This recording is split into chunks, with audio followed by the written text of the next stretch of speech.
तो चलिए सुनते हैं दो भाइयों की ये खौफनाक कहानी।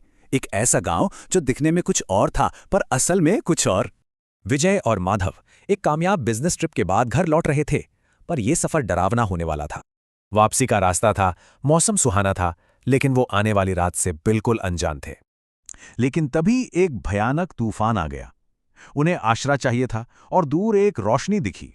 उसी रोशनी के पीछे चलते चलते वे एक छोटे, साफ पर अजीब से शांत गांव में पहुंचे। वहां एक बुजुर्ग ने उन्हें अपने घर में पनाह दी, घर जो मानो वक्त में ही जम गया हो। बुजुर्ग की बातें बड़ी अजीब और डरावनी थीं, जैसे किसी गहरे राज की तरफ इशारा कर रही हों।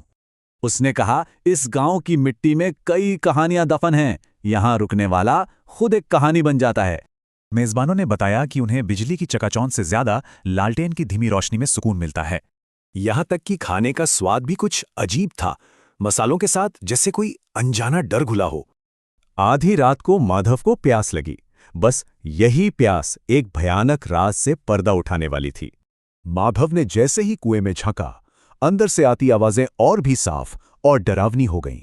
तभी पीछे से आवाज आई, जो दिखता है वो हमेशा सच नहीं होता। वो वही बुजुर्ग था। डर के मारे माधव ने फौरन अपने भाई को जगाया। उन्हें पता था कि यहां से निकलना ही होगा। लेकिन जैसे ही वो भागे, वो बुजुर्ग और उसकी पत्नी रास्ता रोककर सामने खड़े हो गए। और फिर पूरा गांव वहां जमा हो गया। सब के सब भूत थे जो उनकी तरफ बढ़ रहे थे। तुम हमारे मेहमान हो, अब हमेशा यही रहोगे। ये सुनकर भाइयों ने बस भागना ही सही समझा। वो अपनी गाड़ी की तरफ दौड़े और वो तैरती हुई आत्माएं डरावनी आवाजें निकालती हुई पीछे पीछे। सुबह तक वो किसी तरह एक असली जिंदा गांव पहुंचे। कांपते हुए एक चाय की दुकान पर रुके। वहां एक बड़े बुजुर्ग ने उनके डर को सच बताया। वो गांव तो सालों से वीरान और शापित था।